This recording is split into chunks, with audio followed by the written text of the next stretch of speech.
World war 3 జరిగితే ప్రపంచం ఎలా మారుతుంది?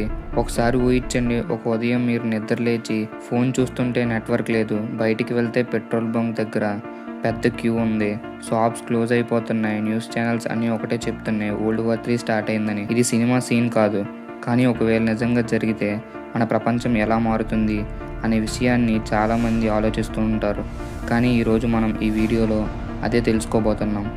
అసలు వరల్డ్ వార్ 3 అంటే ఏంటి? యుద్ధం ఎలా మొదలవుతుంది?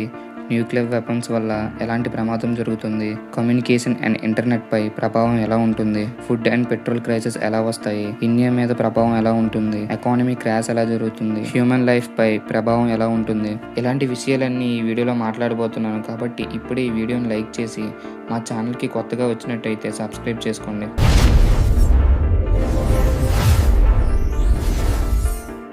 ముందుగా వరల్డ్ వార్ 3 అంటే ఏంటి? వరల్డ్ వార్ 3 అంటే ఒక చిన్న దేశం లేదా 2 దేశాల మధ్య జరిగే వార్ కాదు.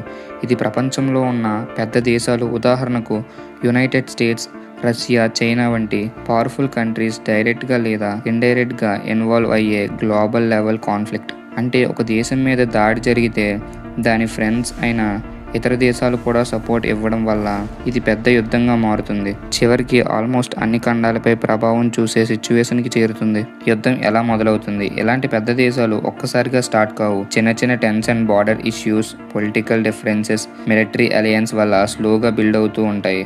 ఒక చిన్న మిస్టేక్ లేదా ఒక చిన్న అటాక్ కారణంగా సిచ్యువేషన్ సడన్లీ ఎస్కలేట్ అయ్యి పెద్ద వార్గా మారుతుంది. అంటే మొదట ఒక ప్రాంతంలో ప్రారంభమైన కాన్ఫ్లిక్ట్ కాస్త ప్రపంచ దేశాలను లాగుతూ గ్లోబల్ వార్గా మారే అవకాశం ఉంది. ఒకవేళ వరల్డ్ వార్ 3 స్టార్ట్ అయితే న్యూక్లియర్ వెపన్స్ని వాడడం తప్పనిసరిగా మారుతుంది. వరల్డ్ వార్ 3లో బిగ్గెస్ట్ డేంజర్ న్యూక్లియర్ వెపన్స్.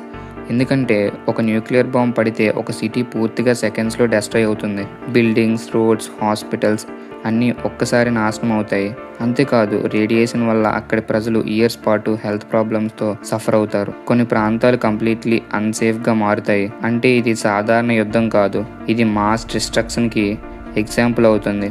అందుకే ప్రపంచం అంతా ఈ విషయం గురించి చాలా భయపడుతుంది. ఇంకా మనం డైలీ యూజ్ చేసే ఇంటర్నెట్ దగ్గరికి వస్తే వార్ టైంలో కమ్యూనికేషన్ సిస్టమ్స్ కూడా హెవీలీ ఎఫెక్ట్ అవుతాయి.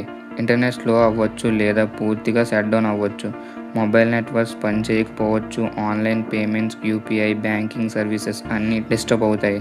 మన డైలీ లైఫ్లో ఉపయోగించే ఇలాంటివన్నీ ఒక్కసారిగా పనిచేయడం ఆగిపోతాయి. ఇలా జరిగితే మనకి ఎంత ఇబ్బందిగా ఉంటుందో ఇమాజిన్ చేసుకోండి. ప్రజలందరికీ ఇన్ఫర్మేషన్ రీచ్ అవ్వడం కూడా స్లో అవుతుంది. దీంతో ప్యానిక్గా మారుతుంది వరల్డ్ మొత్తం. ఇదంతా ఒక పార్ట్ అయితే ఫుడ్, పెట్రోల్ క్రైసిస్ అనేది ఇంకొక పార్ట్. ఇలాంటి గ్లోబల్ వార్ జరిగితే ఆయిల్ సప్లై చైన్ డిస్టర్బ్ అవుతుంది. ముఖ్యంగా మిడిల్ ఈస్ట్ ప్రాంతంలో సమస్యలు వస్తే పెట్రోల్, డీజిల్ రేట్ ఒక్కసారిగా పెరుగుతాయి.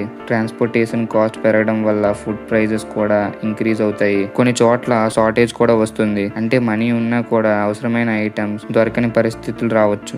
ఇది డైరెక్ట్గా కామన్ పీపుల్ పై ప్రభావం చూపిస్తుంది. ఇప్పటి వరకు నేను చెప్పిన వరల్డ్ వార్ 3 సినారియోస్లో ఫుడ్ అండ్ పెట్రోల్ క్రైసిస్లో మనం ఇప్పుడు present petrol crisis, gas crisis face చేస్తున్నాం. మనకి ట్రాన్స్పోర్టేషన్ ఆగిపోతే ఫుడ్ కూడా అందదు. కాబట్టి ఇది వరల్డ్ వార్ 3లో ఒక పార్ట్ అవ్వచ్చు.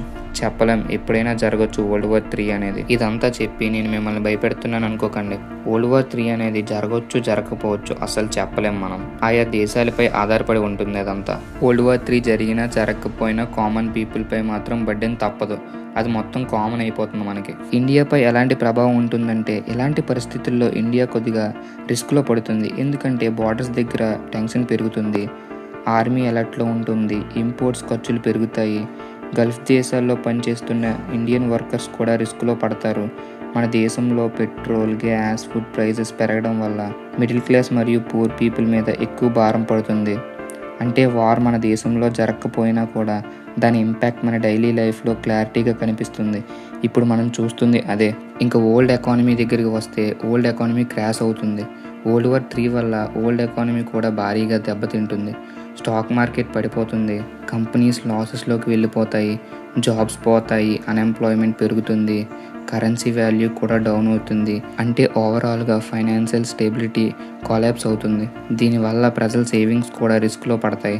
వరల్డ్ వార్ 3 వల్ల ఇన్ని నష్టాలు వస్తాయి. ఈ వార్ అనేది సాధారణ ప్రజలపై చాలా వరకు ప్రభావం చూపుతుంది.